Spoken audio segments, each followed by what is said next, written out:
US के हमले से बौखला गया ईरान। अभी की बड़ी खबर आपको बता दें, एक बड़ा अपडेट सामने आ रहा है। ईरान की अमेरिका पर हमले की तैयारी है, यह भी एक जानकारी निकलकर सामने आई है। एयरबेस पर ईरान हमला करेगा, ये बहुत बड़ी खबर मिल रही है। ईरान इस वक्त बौखलाया हुआ है क्योंकि उसके 3 न्यूक्लियर साइट्स पर अमेरिका ने अटैक कर दिया है। और देखिए इस वक्त बड़ी जानकारी जो सामने आ रही है, यूएस के हमले से, अमेरिका के हमले से ईरान बुरी तरह बौखलाया हुआ है। ईरान बार बार धमकी दे रहा है। अमेरिका के हमले के बाद ईरान की धमकी सामने आई है। ईरान अमेरिका पर हमले की तैयारी कर रहा है, लेकिन क्या ये इतना आसान होगा? क्या इसके बाद अमेरिका चुप बैठेगा? बिल्कुल नहीं। ट्रंप ने साफ कर दिया है कि अगर यहां भी ईरान नहीं रुकता है तो बर्बादी बहुत ज्यादा होगी। अमेरिकी एयरबेस पर ईरान अटैक करने की प्लानिंग कर रहा है। बिल्कुल, ये दुस्साहस कहा जाएगा अगर ईरान ऐसा करता है तो। अमेरिका जैसा जो शक्तिशाली मुल्क है, दुनिया का सबसे ताकतवर देश, क्या ईरान ये करने की सोच भी सकता है? बड़ा सवाल तो ये है। हालांकि चूंकि युद्ध जारी है और जंग में आप जानते हैं पोस्चरिंग बहुत अहम है, और इसी लिहाज से ईरान की तरफ से इस तरीके के बयान दिए जा रहे हैं। अमेरिकी एयरबेस से दूर रहने की सलाह दी गई है। ईरान को दरअसल ये बहुत बड़ा जख्म मिला है। इस युद्ध की शुरुआत ही यहीं से हुई थी कि आप परमाणु ताकत नहीं बन सकते हैं, आप परमाणु ताकत नहीं बन सकते हैं, परमाणु बम नहीं बना सकते, और इसीलिए यही बात कहते हुए इजराइल ने हमला किया था। और ऐसे में अमेरिका का इन जगहों पर हमला करना, जो वहां पर न्यूक्लियर फैसिलिटी है, जाहिर तौर पर उसके कई मायने मतलब हैं।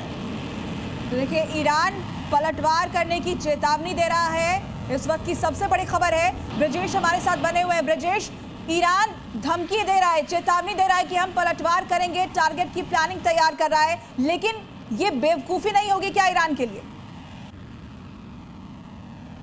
देखिए जल्दबाजी होगी, बेवकूफ़ी, चूंकि यहाँ पे अब ईरान को अपना अस्तित्व बचाने की अब लड़ाई है। ईरान जिस बात को लेकर पिछले हफ्ते 10 दिन से ये बात कह रहा था कि वो पीछे नहीं हटेगा, उसके पास हथियारों का ज़ख़ीरा है। वो ईरान लगातार इस बात को कह रहा था कि इजराइल को पे वो लगातार हमले जारी रखेगा और ईरान को निस्तो नाबूद कर देगा। इस बीच ईरान ने मदद मांगने के लिए, हम कह सकते हैं, जो हम लोगों ने समझा, मदद मांगने के लिए उसने अपने ब्रिटिश दोस्तों से भी बातचीत की, उसने जर्मनी से भी बातचीत की, ताकि आगे आके कोई बातचीत का रास्ता आगे बढ़े। नॉर्थ कोरिया से भी बातचीत की गई, लेकिन कोई रास्ता आगे नहीं बढ़ा, क्योंकि वो जो अनकंडीशनल की लगातार यूएस बात इसमें कह चुका है कि अनकंडीशनल यानी आपको एटॉमिक एनर्जी नहीं बनना है। पाकिस्तान ने भी सबसे पहले शुरुआत में ये बात कही थी कि वो ईरान के साथ है, लेकिन वहाँ के उप प्रधानमंत्री ने उसके बाद इस बात का डिनायल कर दिया था कि वो अभी सिचुएशन को देख रहे हैं। यानी ईरान को खुले तौर पे कहीं से समर्थन नहीं मिला था, लेकिन इजराइल को समर्थन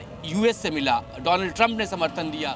और एक ऐसे वक्त में जब ओआईसी की बैठक होनी थी, उससे बिल्कुल पहले अमेरिका का हमला जाहिर तौर पर एक बड़ा संदेश भी है, और अमेरिका के राष्ट्रपति का संबोधन होना है। इंतजार चल रहा है डोनाल्ड ट्रंप का। अमेरिकी राष्ट्रपति आएंगे मीडिया के सामने, और उसके बाद वो क्या बोलते हैं, क्या संदेश देते हैं पूरी दुनिया को, अपने देश के लोगों को, ये बड़ा महत्वपूर्ण होगा। क्योंकि अमेरिका की अब एंट्री इस युद्ध में हो चुकी है। एक लिहाज से दुनिया का वो मुल्क जो सबसे ताकतवर माना जाता है, सबसे शक्तिशाली है। और ये देखिए डोनाल्ड ट्रंप आ रहे हैं, उनके साथ और भी कई अधिकारी नजर आ रहे हैं। डोनाल्ड ट्रंप बस पहुंचने ही वाले हैं और उसके बाद उनका संबोधन शुरू होगा।